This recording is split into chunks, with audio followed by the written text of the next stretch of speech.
ఇచ్చినాం. గతంలో పని కావాలంటే ఫామ్ హౌస్కు పోవాల్సి ఉండే, కానీ ఇప్పుడు ఆ విధానం మార్చినాం. ప్రజల దగ్గరికే అధికారులను పంపించినాం, ప్రజల దగ్గరికే ఎమ్మెల్యేలను పంపించినాం, ప్రజల దగ్గరికే మంత్రులను పంపించినాం, ప్రజల దగ్గరికే ఈరోజు ముఖ్యమంత్రి కూడా వచ్చిండు. ప్రజలే రాజులు, ప్రజలే పాలకులు. ప్రజల దగ్గరికి ప్రభుత్వ అధికారులైనా మంత్రులైన ముఖ్యమంత్రులైన ప్రజల దగ్గరికి వెళ్ళాల్సిందే, ప్రజల ముందు నిలబడాల్సిందే అని మన ప్రభుత్వం వచ్చినాక మార్పు తీసుకొచ్చినాం. అందుకే ఇవాళ చీఫ్ సెక్రటరీ నుంచి మొదలు పెడితే రాష్ట్ర స్థాయిలో ఉన్న ప్రతి అధికారి, జిల్లా స్థాయిలో ఉన్న కలెక్టర్లు, హౌసింగ్, రెవెన్యూ అన్ని డిపార్ట్మెంట్ల అధికారులు ఇవాళ చంద్రవంచ గ్రామానికి వచ్చిన ఒక మారుమూల ప్రాంతంలో అంటే ఇది ప్రజల కోసం తీసుకొచ్చిన మార్పు. ఇది ప్రజా పరిపాలన అంటే ఫామ్ హౌస్లో ఉండి గడిలలో బండి ఈరోజు 10 ఎకరాలలో భవంతులు కట్టుకొని పరిపాలన చేస్తామంటే కుదరదు. ప్రజల దగ్గరికి వెళ్ళాల్సిందే, ప్రజలు అడుగుతారు, ప్రజలు కడుగుతారు, ప్రజలకు జవాబు చెప్పాల్సిందే అని చెప్పి ఇవాళ ప్రభుత్వాన్ని ప్రజల దగ్గరికి పంపించినాం.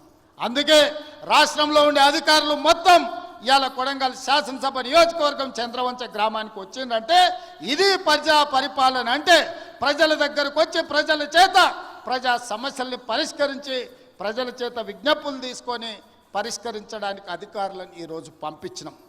అందుకే ఈరోజు రేషన్ కార్డులైనా, ఇందిరమ్మ ఆత్మీయ భరోసా అయినా, ఇందిరమ్మ భరోసా అయినా, లేకపోతే ఇందిరమ్మ ఇండ్లైనా, ఇండ్లకు ఉచిత కరెంట్ అయినా, వ్యవసాయానికి ఉచిత కరెంట్ అయినా, ప్రభుత్వ ఉద్యోగ ఖాళీల భర్తీ అయినా, రైతు రుణమాఫీ అయినా, ఏ కార్యక్రమం అయినా ఈరోజు అధికారులు ప్రజల దగ్గరకు వచ్చి అడుగుతున్నారు. అక్కడక్కడ కొంత గందరగోళం సృష్టిస్తారు. అధికారులు వచ్చిందే మీ వివరాలను సేకరించడానికి, మా వివరాలు లేవు అని కొంతమందిని ఉసిగొల్పి కొన్ని గ్రామాలల్లో చిల్లర మల్లర పంచాయతీ పెట్టాలని చూస్తున్నారు.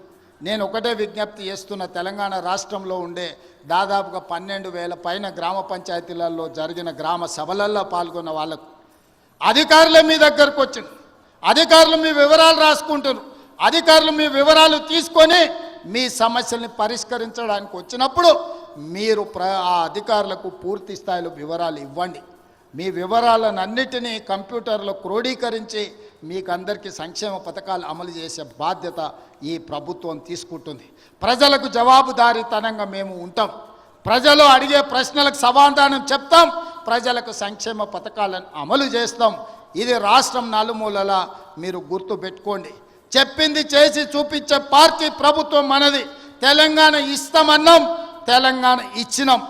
2023లో మనం అధికారంలోకి వస్తామన్నాం, మనం అధికారంలోకి వచ్చి చూపించినాం. ఇవాళ అధికారంలోకి వచ్చిన మనం అభివృద్ధి కార్యక్రమాలను, సంక్షేమ పథకాలను అమలు చేయాల్సిన అవసరం ఉన్నది. అందుకే నిరంతరం మేమందరం పనిచేస్తున్నాం. మీ ఆశీర్వాదం ఉండాలి. ఇవాళ మీరు ఒక్కటే ఆలోచన చేయండి. కొడంగల్ శాసనసభ నియోజకవర్గం ఈరోజు రాష్ట్రం మొత్తం అభివృద్ధి కార్యక్రమాన్ని భుజాల మీద వేసుకొని ఒక పక్కన గోదావరి నదీ జలాల మీద కట్టిన కాళేశ్వరం కూలిపోయినా, ఈసారి దేశం మొత్తం మీద కాళేశ్వరం కూలినా 1,56,00,000 మెట్రిక్ టన్నుల వరి ధాన్యాన్ని పండించి 500 రూపాయల బోనస్ కూడా ఇచ్చి ఇవాళ రైతులను